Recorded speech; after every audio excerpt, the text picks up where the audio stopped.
Moi boas a todos e a todas, benvidos a un novo episodio de LCD, o podcast de Lugo Cultura Digital, que está marcando tendencia, non? Temos moita sorte de recibir os vosos feedbacks e as vosas boas novas acerca do noso traballo que tanto nos consta. Hoxe temos con nos ao fotodocumentalista lucense Adra Pallón. Benvido, Adra. Bueno, moitas grazas por convidarme, non? Este espazo tan bonitiño que tedes aquí montado.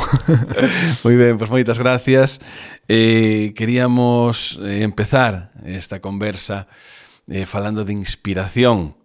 Esa inspiración que ti mostras nas túas imaxes, neses clics que nos fan a todos pensar e que nos fan a todos reflexionar hacia a realidade social, a realidade próxima, sobre todo do noso país.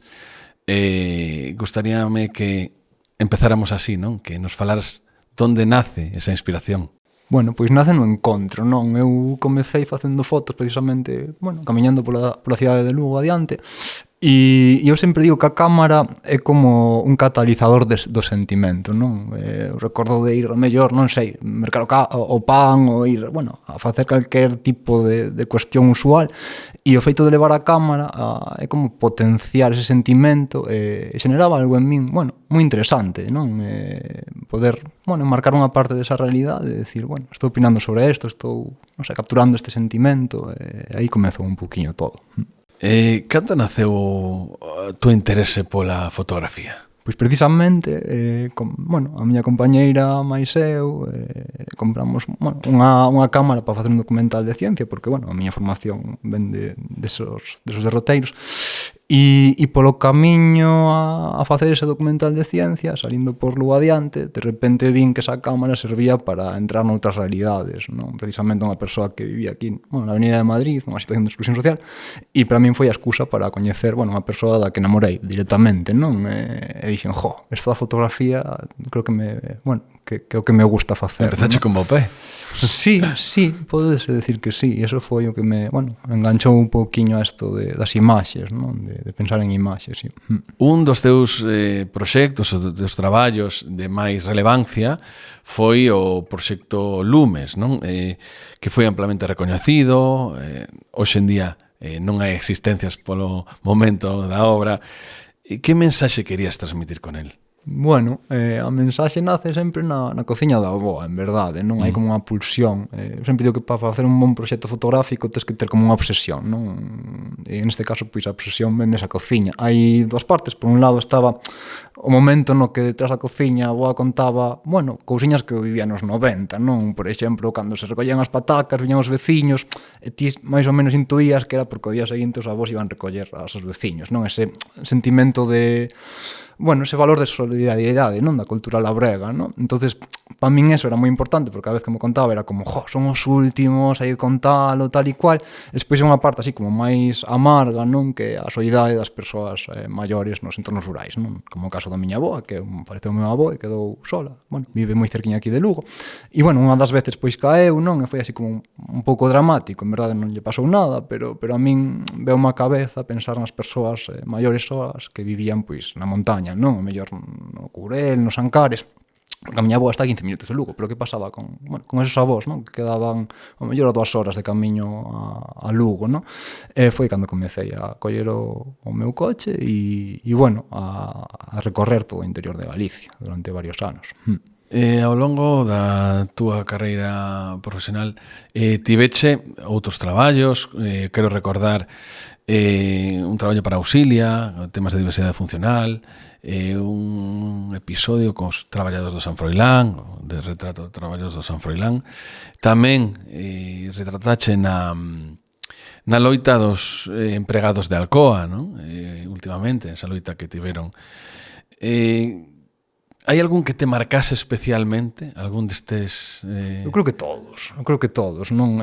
Todos teñen un denominador común, que teñen a base, no encontro, non? O de eso, mirarse os ollos e sempre digo o mesmo, non? Pero que así, é ti abrirte, non? O que levas dentro de ti, os teus medos, as teus preocupacións, a tua ledicia, e o que tes enfrente, pois fai o mesmo. Entonces tú tes, pois, pois non sei, o privilexio de ver eso, sentilo, e de algún xeito retratalo. Entonces, ese denominador común é que a xente, pois, da miña clase, non, social, eu empatizo moi ben con eles, todos están basados neso, non? Entonces, bueno, ao principio sí que estaba enmarcado máis no fotoxornalismo, fotodocumentalismo, quizáis os procesos e as imaxes eran menos complexas, e de feito eu creía no poder da imaxe para mudar realidades sociais, incluso, non? E polo camiño fume dando conta de que non era así, non? De feito, ese aspecto activista, non? Que cargar as imaxes como bueno, un elemento que vai mudar o panorama social, os aspectos negativos da sociedade, creo que bueno, si o teu directorio vai por eso, que mellor non é empregar a arte, non? Como tal, e sí que, bueno, evolucionei máis desde un sentido de fotoxornalista, fotodocumentalista, por chamalo así, hacia un fotógrafo cada vez casi máis artístico, non? O que me interesa casi máis as imaxes suxerentes, non? E sobre todo pensar moito en termos de imaxe, non? Como cuestións como se a fotografía é unha linguaxe ou non, non? Porque é algo que tamén sempre comento, non? A fotografía sí que ten un emisor, que é o fotógrafo, ten un receptor, que é o público, e ten un código, e ese código non é universal, por lo tanto creo que non é unha linguaxe, porque o código que ten a fotografía, baixo o meu punto de vista, se basea pois en unha memoria individual e unha memoria colectiva, non? Por exemplo, Lumes, cando se lé fora de Galicia, no territorio estatal, se lé dunha forma, e en Xapón, por exemplo, onde chegou a estar, non? A lerse, se lé dunha forma diferente. Bueno, eso é interesante da fotografía, non? A suxerencia, creo, e moi interesante, Adra, moi interesante. Queres, ahora falando de Xapón, onde chegou a túa obra, que hai un certo recoñecemento internacional máis elevado que aquí na túa propia terra? Sí, bueno, por desgracia sí, o sea, todos os certames, casi todos, bueno, os éxitos destes traballos, pois casi todos foron fora, non? Entonces, bueno, hai un punto aí no que sí que te fastidia, non? Por decirlo de algún xeito, porque ti fas imaxes para nós directamente, non? Nas tuas claves, e claro, creo que se entenden moi ben dende aquí. Entonces, bueno, por exemplo, en Lumes hai unha parte moi importante que é homenaxear, non? O sea, eu sempre penso, pois, nesos versos do Xo Novoneira, non? De só queda alguén para ter máis dos nomes. Entón, eu que intentaba sempre ca miña cámara é decir, jolín, esa alguén que queda, non? Moitas veces esa última habitante desa aldea do Curero, dos Ancares, que de verdad que eu morría de amor, por decir, Dios, só quedas ti, pero es que estás termando, o mellor sin darte de conta, dunha cultura milenaria, non?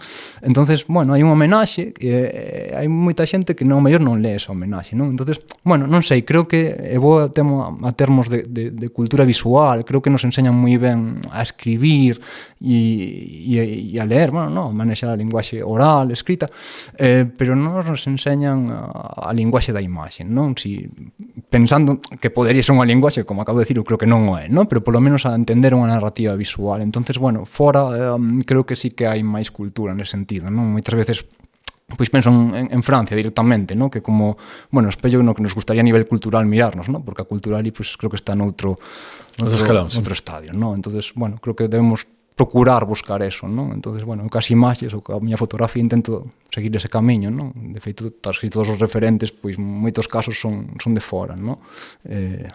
De feito, no New York Times apuntaban que a túa fotografía que falaba por sí sola, non? Que elementos consideras esenciales para que unha imaxe teña ese impacto narrativo?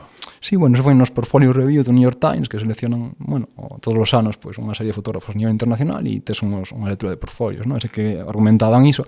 E os elementos, eu volvo mesmo, creo que hai que ser honesto, non? Cando un fai as imaxes. Hai unha pensadora, Susan Sontag, que escribiu un ensayiño de 100 páxinas que se chama Sobre a fotografía e que dice que o fotógrafo que fai é posuir as persoas simbólicamente. E realmente ten razón, o sea, ti cando les as ontas dices, o traballo de fotógrafo non é o mellor moi honesto, ¿no?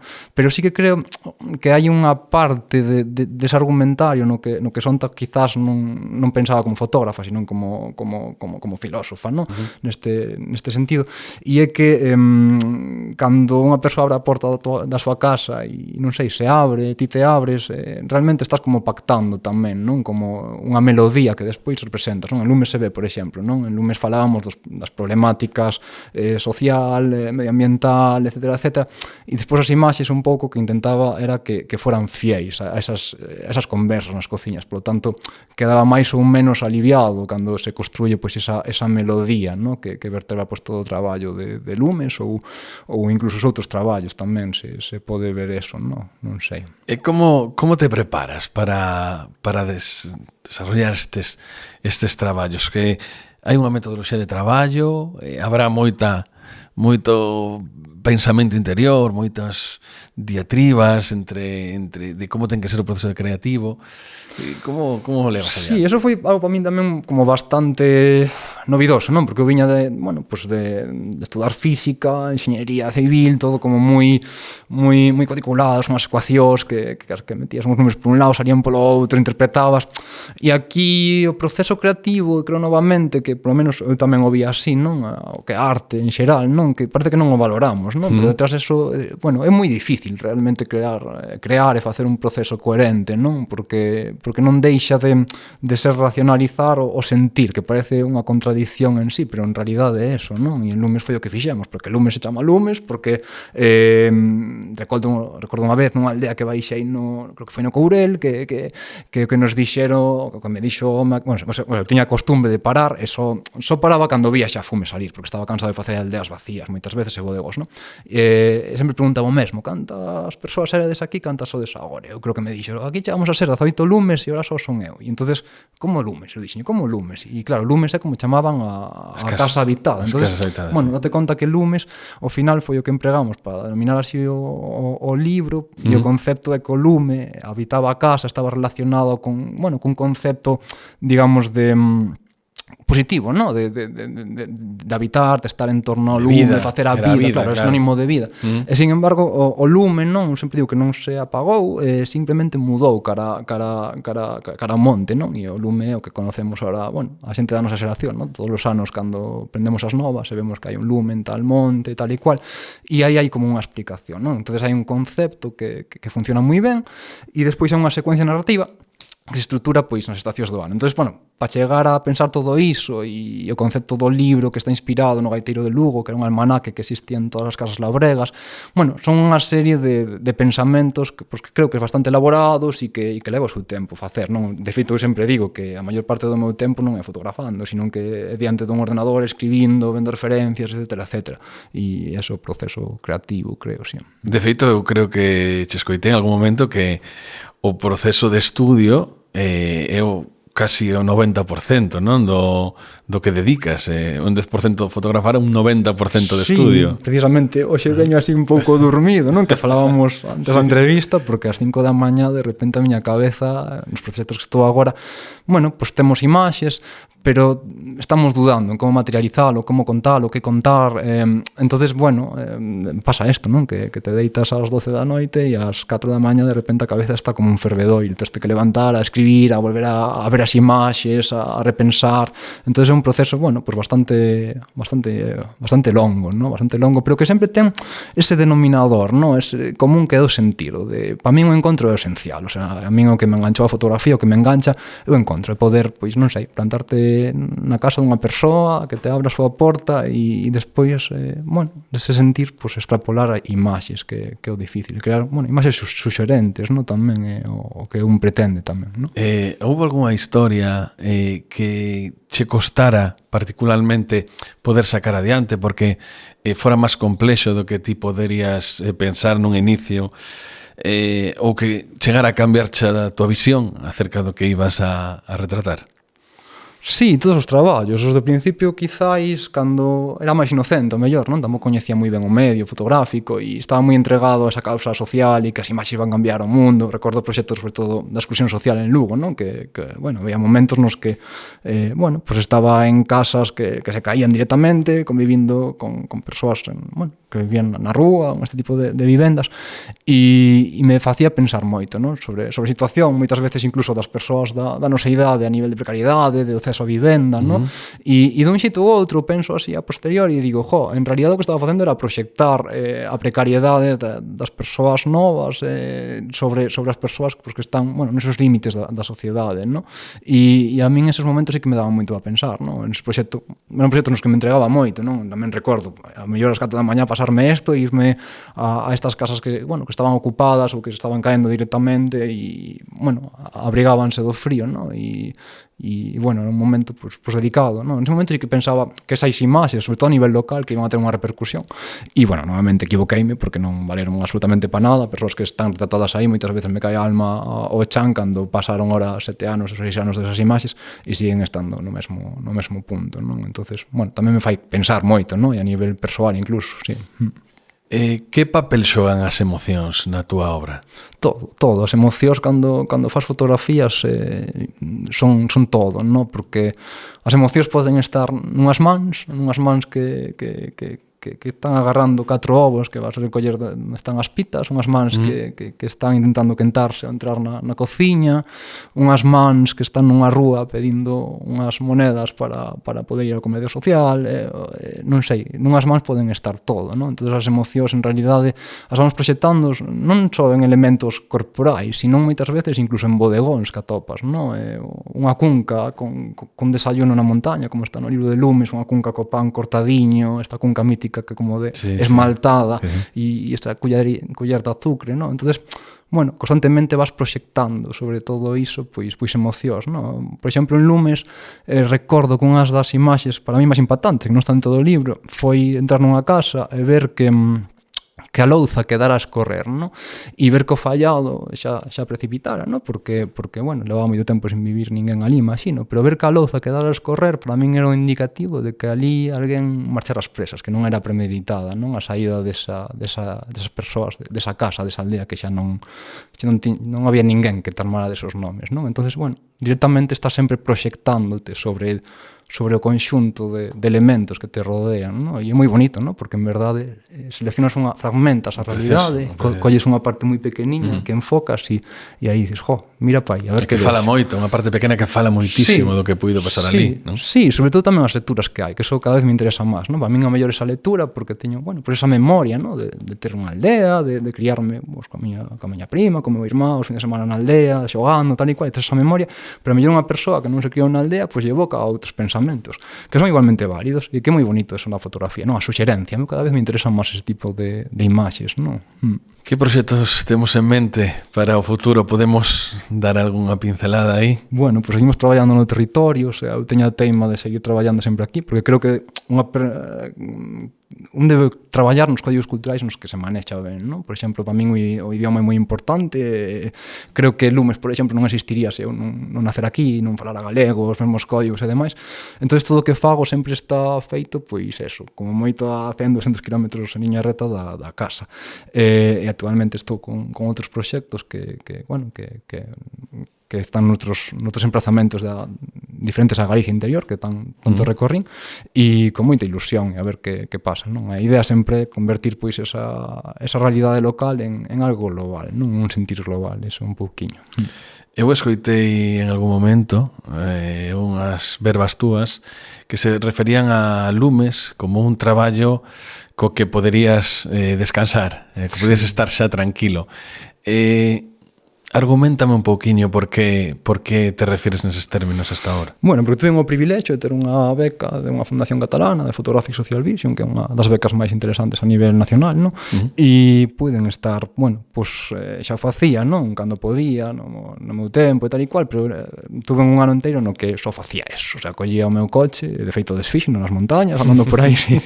E foi moi bonito porque venme a cabeza, non? Esta parte de Memorias do Neno Labrego que que dice, vexo un mundo alrededor de min e adoezo por entendelo, non? Non sei como sigue exactamente, pero despois dice, ninguén me di, poño por caso onde nacen as estrelas e onde moren os paxaros, non? E para min eso foi moi importante, porque eu cando recorrín todas as aldeas dun xeito ou outro, entendínme a min mesmo, entendín de onde vimos, a nosa forma de falar, a nosa ironía, ou de moitas veces responder con algo que non é moi concreto, ten unha causa, unha razón histórica, non? En moitos casos, non? Pues a opresión que sufrimos durante a ditadura, e todo eso nos conforma o que somos, non? Como pobo. Entón, para min, eso foi o máis grande que me pasou na vida, eu creo, unha das cousas máis grandes que me pasou na vida, e cando o decía, pois, eso, en Cataluña, cando presentábamos o libro, creo que podo morrer en paz, me decían, oye, acabas de decir algo moi fuerte. Tan novo. Sí, me decían, claro, noutro tono, non? A mellor non estaban captando que as nosas claves, creo que acabas de decir algo moi fuerte, digo eu, pero é verdade, e creo que sí, que é verdade, que podo morrer un poquinho máis tranquilo, porque entendín de onde veño, quen son, e eso.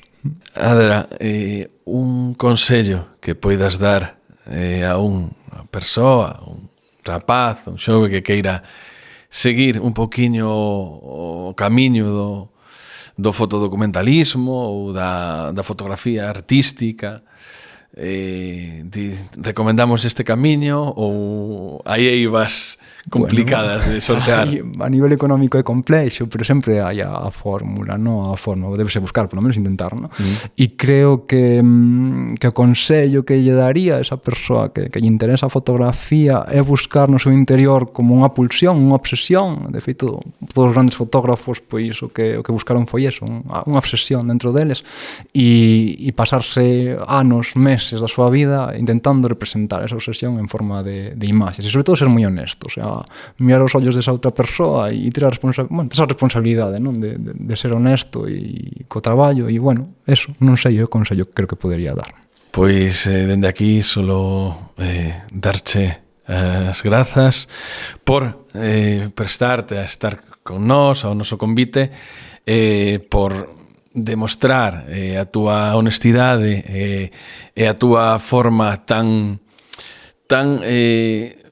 humilde de ver a vida, e sobre todo de plasmar con tanta realidade a nosa proximidade, de plasmar con tanta realidade eses vínculos, eses lazos que tes coa túa infancia e coa túa vida de rural, non? Cos teus avós, e todos estes momentos e instantes que nos axudan a todos a poder retrotarnos a esos tempos tan felices, en moitos casos, cos que moitos podemos estar aludidos. Así que, unha vez máis, moi agradecido, Adra, un placer poder charlar contigo. Nada, grazas a vos, que foi un luxo poder compartir un pouquinho aquí o espazo, o pensamento, e, bueno, a vida vai deso, ¿no? De compartir os momentos e deso. Moitas gracias.